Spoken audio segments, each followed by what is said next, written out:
Hello guys, मैं हूँ मनीषा कर्ण, आप लोगों की रिलेशनशिप कोच। आज हम बात करेंगे जब दो लोगों के बीच में थर्ड पार्टी आ जाती है उस वक्त किस तरह से मैच्योरिटी के साथ इस रिश्ते को हैंडल करें। उस वक्त पार्टनर को अपने लाइफ में वापस लाना है या नहीं, ये समझना ज़रूरी है।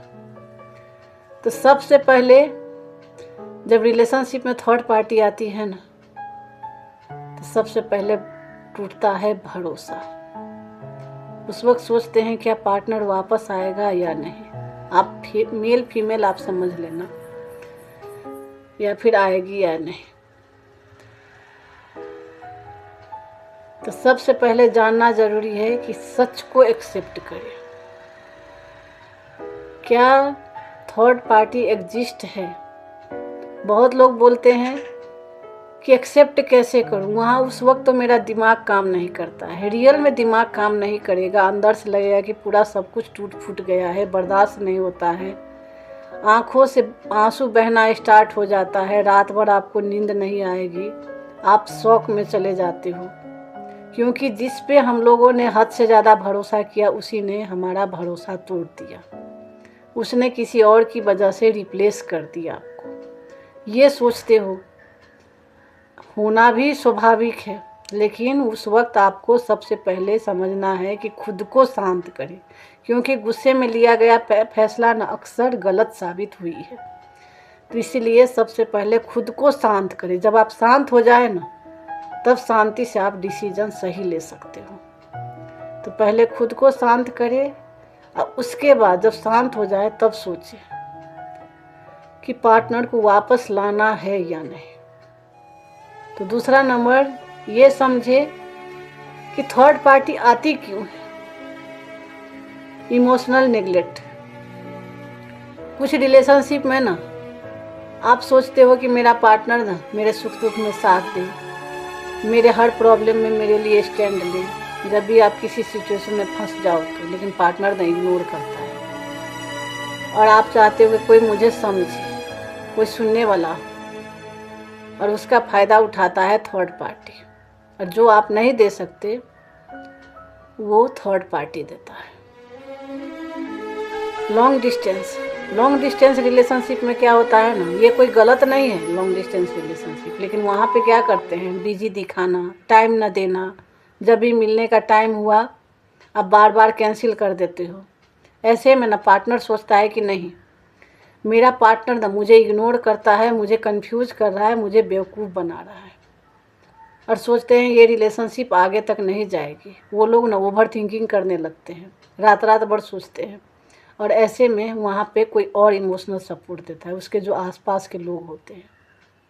तो इस वजह से भी थर्ड पार्टी आती है। कुछ रिलेशनशिप में पहले से ही ना आपके पार्टनर के लाइफ में कोई रहता है और तब भी वो आपके लाइफ में आता है, वो उसको भी टाइम देता है, आपको भी टाइम देता है, और इस वजह से भी थर्ड पार्टी आती है।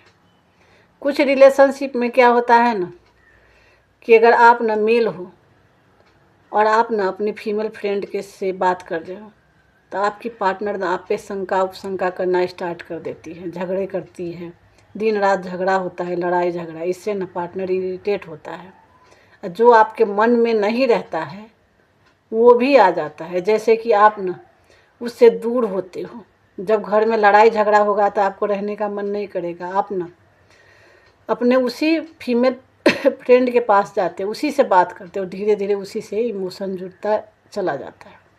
कुछ रिलेशनशिप में होता है कम्युनिकेशन गैप। शुरू में बहुत सारी बातें होती थी, बाद में धीरे धीरे ना हूँ हाँ में बदल गई। जब भी आप पूछो हूँ हाँ ठीक है, इसी तरह से जब भी आप बात करने की कोशिश करो बिजी हूँ, आपकी बातें न सुनना। इस वजह से क्या होता है ना, आप अकेला फील करते हो, और जब अकेला फील करते हो तो उस वक्त फ़ायदा उठाता है थर्ड पार्टी। जो पार्टनर नहीं देख सकता वो देता है आपको थर्ड पार्टी। इस वजह से भी थर्ड पार्टी आते हैं। कुछ रिलेशनशिप में हद से ज़्यादा आप दे देते हो, जैसे कि आप में कुछ देख करके आपका पार्टनर ना आपको अपने लाइफ में लाया रहता है, एटीट्यूड, पावर, ग्रोथ। लेकिन जब आप रिलेशनशिप में आते हो तो खुद को खो देते हो, खुद को भूल जाते हो और पार्टनर को खुश करने के चक्कर में ना उसी के पीछे पीछे भागते हो। जब टाइम ना दे तो रोना धोना स्टार्ट, झगड़ा करना स्टार्ट। इससे क्या होता है ना, पार्टनर इरिटेट होता है और जो आप में क्वालिटी थी वो किसी और में ढूंढना स्टार्ट कर देता है और वो किसी और के पीछे भागना स्टार्ट करता है। इस वजह से भी आती है थर्ड पार्टी। अब बात करेंगे थर्ड पार्टी सब पे। जैसे कि तीसरा नंबर, कि ये गलतियां बिल्कुल भी मत करना। जब रिलेशनशिप में थर्ड पार्टी आती है तो आप लोग क्या करते हो कि सोचते हो कि कुछ और एफर्ट लगा दूं तो मेरा पार्टनर ना वापस आ जाएगा। उसे कॉल पे कॉल, मैसेज पे मैसेज, आगे रोना धोना गिड़गिड़ाना शुरू कर देते हो। ऐसे में क्या होता है ना कि पार्टनर तो इरिटेट होगा ही, आपसे दूर होगा ही, साथ साथ आपकी सेल्फ रिस्पेक्ट भी ख़त्म हो जाती है। तो ये गलती कभी मत कीजिएगा। आपको वहाँ पे मैच्योरिटी के साथ हैंडल करनी होगी। आपको उसके पीछे नहीं भागना है। खुद की सेल्फ रिस्पेक्ट उस वक्त बचाने की सबसे ज़्यादा ज़रूरत है। और ब्लेम गेमिंग खेलना बंद कर दे आप। बहुत लोग गुस्से में जो मन में आता है वो बोल देते, वो नहीं करना है। चौथा नंबर है डिस्टेंस नहीं, स्पेस दे आप पार्टनर को। कुछ लोग ना रिलेशनशिप में जब थर्ड पार्टी आती है तो बोलते कि इग्नोर करना। इग्नोर डिस्टेंस का मतलब स्पेस देने का मतलब ये नहीं है कि इग्नोर करना है। वहाँ पे आपको ना मैच्योरिटी के साथ खुद की इमोशन को कंट्रोल करना होगा और अपने ग्रोथ के ऊपर ध्यान देना होगा। जैसे कि आप ना अपने ऊपर में ध्यान देते हो ना, अपनी पर्सनालिटी, अपने करियर के ऊपर में ध्यान देते हो ना, तब पार्टनर ना आपको और थर्ड पार्टी में ना कंपेयर करता है। और ऐसे में ना जब आपकी ग्रोथ देखता है ना, तब वो वापस आने के बारे में सोचता है। पांचवा नंबर है सेल्फ इम्प्रूवमेंट। सबसे बड़ा हथियार है। वहाँ पे आप ये देखें कि आप अपनी इमोशन को कितना कंट्रोल कर लिए हो, खुद के ग्रोथ पे कितना ध्यान दे रहे हो, खुद को कितना इम्प्रूव कर लिया है आपने। तो जब आप खुद पे इम्प्रूव करते हो ना, खुद को इम्प्रूव करते हो, तब ना पार्टनर देखता है। और जब देखता है तो सोचता है कि मैंने किसको खो दिया। अब वो उस वक्त पछताता है। तो खुद पे ध्यान देना सबसे पहले ज़रूरी होता है।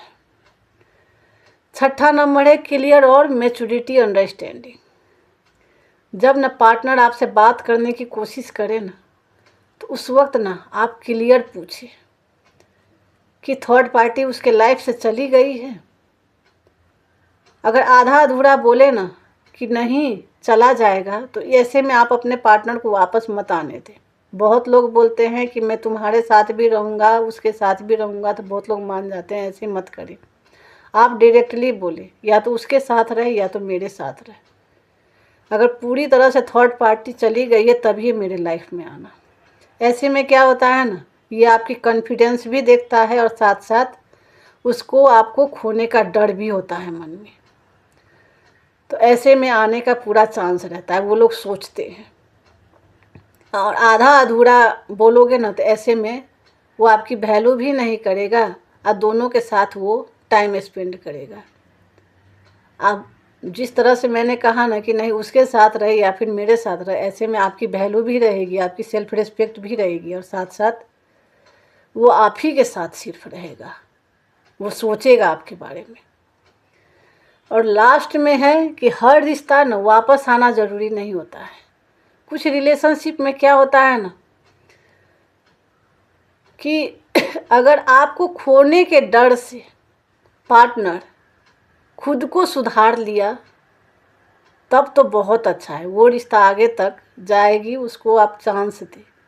लेकिन जो आपको दे छोड़ करके, आपकी फीलिंग को अनदेखा करके बार बार थर्ड पार्टी को चुनता है ना, तो फिर उसको कभी मत आने दें। नहीं तो आप सिर्फ आपका दिल दुखेगा, आप हर्ट होते रहोगे, आप ज़िंदगी भर रोते रहोगे। और ज़िंदगी में एक बात याद रखिएगा, सबसे पहले खुद को चुने, खुद की सेल्फ रिस्पेक्ट के साथ रहे, खुद की वैल्यू के साथ रहोगे तो दुनिया आपकी वैल्यू करेगी और पार्टनर भी आपको खोने से डरेगा। तो ये बात याद रखोगे, आपका रिश्ता